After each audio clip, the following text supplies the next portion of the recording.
ሰላም ሰላም ጤና ይስጥልኝ ውድ የዓለም ቲዩብ ፕሮግራም ተከታታዮች እንዴት አላችሁ? በያላችሁበት ሰላማችሁ ይብዛ። ለዚህ ቻናል አዲስ የሆናችሁ በዚህ ቻናል አማርኛ፣ እንግሊዘኛ፣ ሂሳብና ሌሎችም ትምህርቶች ከጀማሪ እስከ ከፍተኛ ለተማሪዎች እያስተማርን እንገኛለን። የምናስተምርበት የትምህርት አማራጭ በኢሞ፣ በቴሌግራም፣ በዋትሳፕ፣ በጎግል ሚት እና ሌሎችንም አማራጮች ተጠቅመን እናስተምራለን። ስለሆነም በየትኛውም ዓለማት ሆናችሁ መማር የምትፈልጉ ልጆች ስልካችን ታች ላይ ያለ ኢሞ፣ ቴሌግራም፣ ዋትሳፕ እንዲሁም ቀጥታም ቢሆን በመደወል ተመዝግባችሁ በተመቻችሁ ሰዓት መማር ትችላላችሁ። ቻናላችንን ላይክ፣ ሼር እንዲሁም ሰብስክራይብ እያደረጋችሁ ጀምሩ። ዛሬ ትምህርት ደግሞ ይዤላችሁ የመጣሁትኝ የአማርኛ ቃላት ምስረታ ይሆናል። ዛሬ ቀለል ቀለል ያሉ የአማርኛ ቃላቶችን ማለትም ባለ ሁለት ፊደል የሆኑ ቃላቶችን ብቻ ዛሬ መርጠን እንመማራለን ማለት ነው። ከዚህ ጋር እናንተ ፊደላት የለያችሁ በተለይ 34ቱን የአማርኛ ፊደላቱን ለመለየት የሞከራችሁ ልጆች ቀጣይ አማርኛ ለማንበብ ደግሞ ቀለል ቀለል ያሉ ቃላቶችን መሞከር ያስፈልጋል ማለት ነው። ከዚያ ውስጥ ደግሞ ባለ ሁለት ፊደል ቃላቶችን ከሞከራችሁ እነዚህን በትክክል ካነበባችሁ ደግሞ ባለ ሶስት ባለ አራት እያደረጋችሁ እያሳደጋችሁ ንባቦችን ማንበብ ይቻላል ማለት ነው። ስለዚህ ዛሬ እየጻፋችሁ አብረን እናነባለን። ከዚህ ከመጀመሪያው እጀምራለሁ። እናንተም አብራችሁ ታነባላችሁ።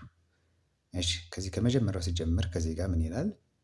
ሀ ሀ ና ና ሃና ሃና። አሁን እዚህ ጋር አማርኛ ስታነቡ ከግራ ወደ ቀኝ ነው የምትሄዱ። ከግራ ግራ ማለት በዚህ በኩል ነው። ከዚህ ጀምራችሁ ወደ ቀኝ ትሄዳላችሁ። እያንዳንዱ ፊደል ደግሞ እየጠራችሁ ምንም የሚተው ፊደል የለም። እንግሊዘኛ ቢሆን አናባቢ ተነባቢ የሚባል ነገር አለ።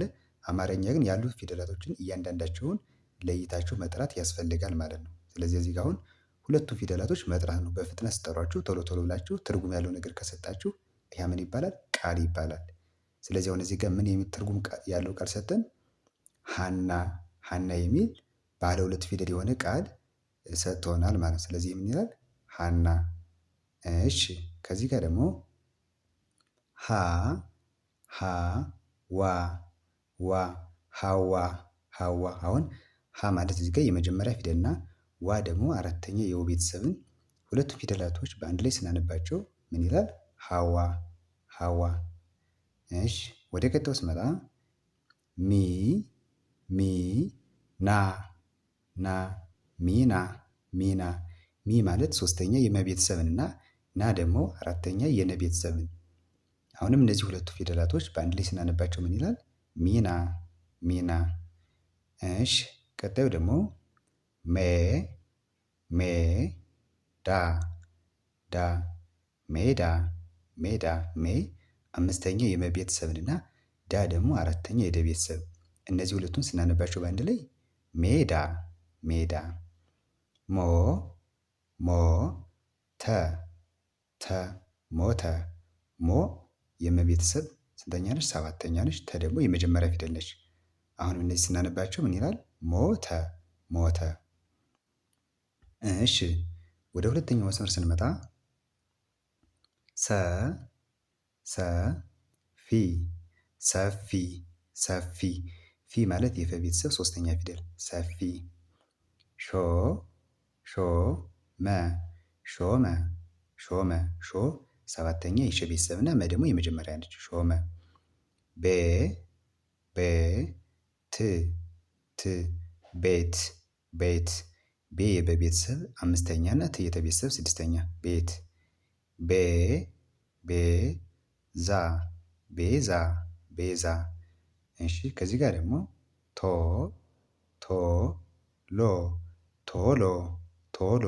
እነዚህ ሁለቱም ሰባተኛ ሰባተኛ ፊደል ናቸው። የተ ቤተሰብ እና የለ ቤተሰብ ሰባተኛ ሰባተኛ ድምጾች በአንድ ላይ ስናደምነው እንደ ቶሎ ቶሎ። እሺ ከዚህ ጋር አ አ ፍ ፍ አፍ አፍ። አ ማለት የመጀመሪያ ነች። ፍ ደግሞ ስድስተኛ የፈ ቤተሰብ አፍ። እ እ ጅ ጅ እጅ እጅ። እ የአ ቤተሰብ ስድስተኛ። አ ማለት እዚህ ጋር አፍ ስንል አ የአ ቤተሰብ ስድስተኛ ማነች? እ ነች። ጂ ማለት ደግሞ የጀ ቤተሰብ ስድስተኛ እጅ። ጆ ጆ ሮ ሮ ጆሮ ጆሮ። እነዚህ ሁለቱም ሰባተኛ ፊደላቶች የጀ ቤተሰብ ጆ እና የረ ቤተሰብ ደግሞ ሮ በአንድ ላይ ጆሮ ጆሮ። እሺ ከዚህ ጋር ደግሞ ራ ራ ስ ስ ራስ ራስ። እሺ ኳ ኳ ስ ኳስ ኳስ ኳ ስምንተኛ የከ ቤተሰብ እና ስ ደግሞ ስድስተኛ የሰ ቤተሰብ ኳስ። እሺ ከዚህ ጋር ወ ወ ር ር ወር ወር ወ ጪ ወጪ ወጪ ወ የመጀመሪያ እና ጪ ደግሞ የጨ ቤተሰብ ሶስተኛ ፊደል ወጪ። ወ ወ ፍ ወፍ ወፍ ወ የመጀመሪያ ፍ ደግሞ የፈ ቤተሰብ ስድስተኛ ወፍ።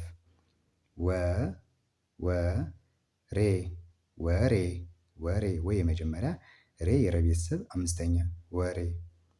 ወ ባ ወባ ወባ ባ ማለት የበ ቤተሰብ አራተኛ ፊደል ወባ። እሺ ከዚህ ጋር ደግሞ ዛ ፍ ፍ ዛፍ ዛ ማለት የዘ ቤተሰብ አራተኛ እና ፍ ደግሞ የፈ ቤተሰብ ስድስተኛ ዛፍ። ዜ ዜ ና ዜና ዜና ዜ የዘ ቤተሰብ አምስተኛ እና የነ ቤተሰብ አራተኛ ዜና። ዞ ረ ዞረ ዞረ ዞ የዘ ቤተሰብ ሰባተኛ ረ የመጀመሪያ ፊደል ዞረ። ዳ ዳ ር ዳር ዳር ዳ ማለት የደ ቤተሰብ አራተኛ እና ር ደግሞ የረ ቤተሰብ ስድስተኛ ፊደል በአንድ ላይ ምን ይላል ዳር ዳር ይላል። እሺ ቀጣዩ ደግሞ ዶ ዶ ሮ ሮ ዶሮ ዶሮ ዶ ማለት ሰባተኛ የደ ቤተሰብ ሮ ሰባተኛ የረ ቤተሰብ በአንድ ላይ ዶሮ። እሺ የመጨረሻው መስመር ጆ ጆ ግ ግ ጆግ ጆግ ጆ ሰባተኛ የጀ ቤተሰብ እዚህ ጋርም ጆሮ ሲል ነግሬያችኋለሁ። ግ ደግሞ ስድስተኛ የገ ቤተሰብ ጆግ። ገ ቢ ገቢ ገ የመጀመሪያ እና ቢ ደግሞ ሶስተኛ የበ ቤተሰብ ገቢ። ጣ ት ጣት ጣት ጣ አራተኛ የጠ ቤተሰብ ት ስድስተኛ የተ ቤተሰብ ጣት። ጦ ር ጦር ጦ ሰባተኛ የጠ ቤተሰብ እና ር ደግሞ ስድስተኛ የረ ቤተሰብ ጦር። የመጨረሻው ጢ ጢ ስ ጢስ ጢስ ጢ ማለት ሶስተኛ የጠ ቤተሰብ ስ ደግሞ ስድስተኛ የሰ ቤተሰብ አንድ ላይ ጢስ ጢስ ይላል። እሺ እንግዲህ በዛሬ ትምህርታችን እነዚህ ቀለል ቀለል ያሉትን ባለ ሁለት ፊደል የሆኑ የአማርኛ ቃላቶች ተማምረናል። ቀጣይ ደግሞ ባለ ሶስት ባለ አራት እና ከዚያም በላይ የሆኑ ፊደላቶችን እየገጣጠምን እንመማራለን። በቀጣይ ደግሞ ሌሎች ትምህርቶችን ይዤ እስከምመለስ እናንተ ደግሞ ይህን ቪዲዮ በደንብ አይታችሁ ተለማምዳችሁ አጥንታችሁ ትቆዩኛላችሁ ማለት ነው። ቀጣይ በሌላ ቪዲዮ እስከምመለስ ሰላም ሁኑ። ባይ ባይ።